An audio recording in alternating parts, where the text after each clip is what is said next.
Are you a super-ager? Would you like to be a super-ager if you're not?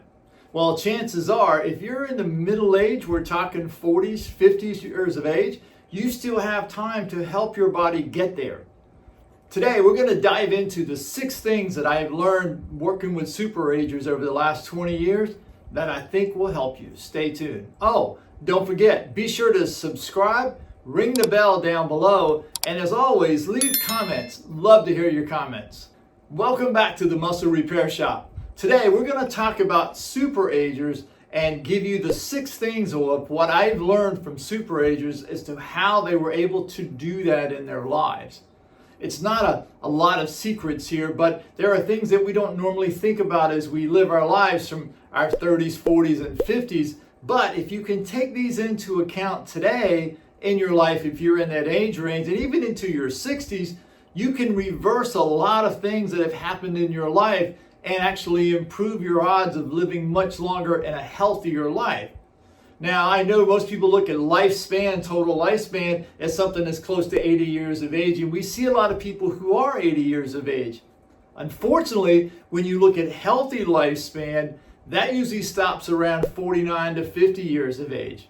And what does that mean? Well, it means that typically people are healthy up to about age 50 to 55, and then all of a sudden they go into more disease and sickness, and the last 15, 20 years of their lives become extremely expensive and extremely painful.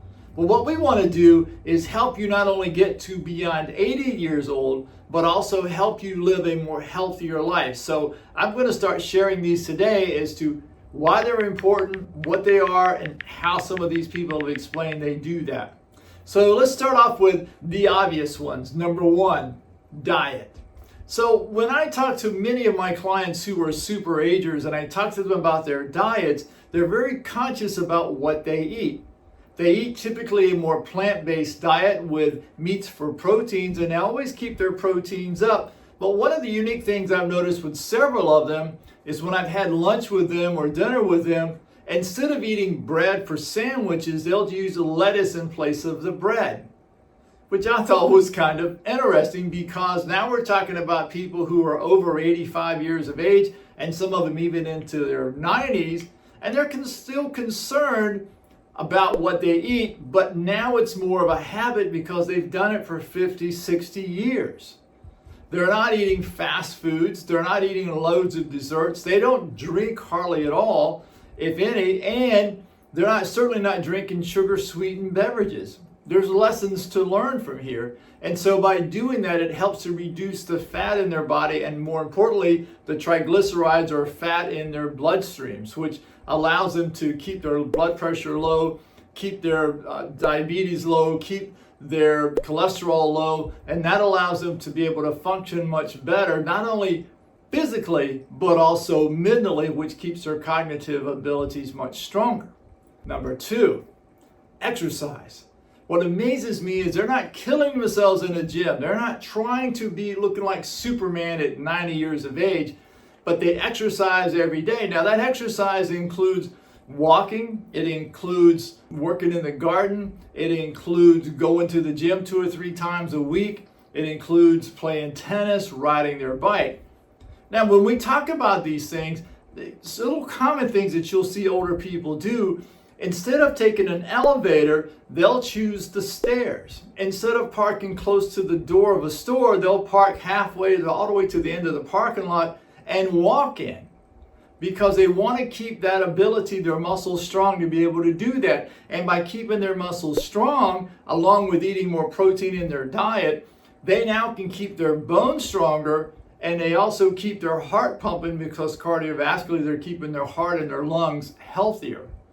This is going to translate into a healthier brain, which is going to allow their cognition to last even longer. So when you come down to that next choice, should I take the elevators or the stairs? Should I walk up the escalator or ride on the escalator? Choose the stairs. Choose to walk up the escalator. It takes just a little bit of time, but as you add those things every day, that's where you start to build up. Where the mistake most people make when they're working out, they think they have to work out like an Olympic athlete and they wind up causing injuries to themselves, which slows their body down and slows their aging process as well. Number 3, relationships. Now, I'm not talking just about their spouse, but they have a wide range of relationships between people, friends, and in social groups, and they're constantly always working to meet other people and new people and never afraid to do that. That's an important part of their lives. In fact, there's been a few studies that came out that said if you did nothing else but have great relationships, that will enhance your life and enhance your aging process tremendously. Number 4, learning. They're always learning something. I've seen people in their 90s, 92, 93, 94 years old, learning a new piece of software, reading books to learn new things, listening to podcasts, listening to books on tape, and they always have great conversations because they can relate what they're seeing and learning and hearing today with what they learned 50, 60, 70 years ago.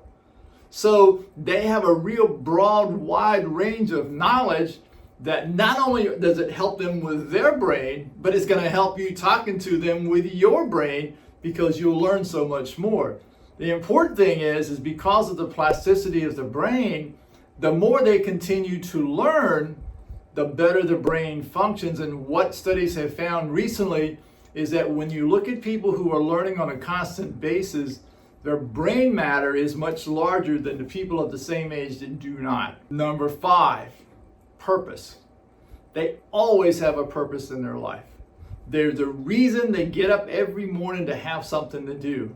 They always laugh, and many of them I've talked to who are 92, 93 years old, and they would say the older they get, the younger their friends get, because all of their friends retired, went to a golfing community, or just decided to sit in their recliner, and within a few years they would go into their friends' funerals. The thing is when you have a purpose, you have a reason for getting up and doing something every day, and usually their purpose is more of in service of other people. I'll see people who are in communities who are constantly creating book clubs and tours around the community, doing all kinds of things to make sure that other people in their community have a great time and learn something that they didn't know before. It's an amazing thing to watch, and yet so many people tend to shy away from that. And then number 6, relaxation.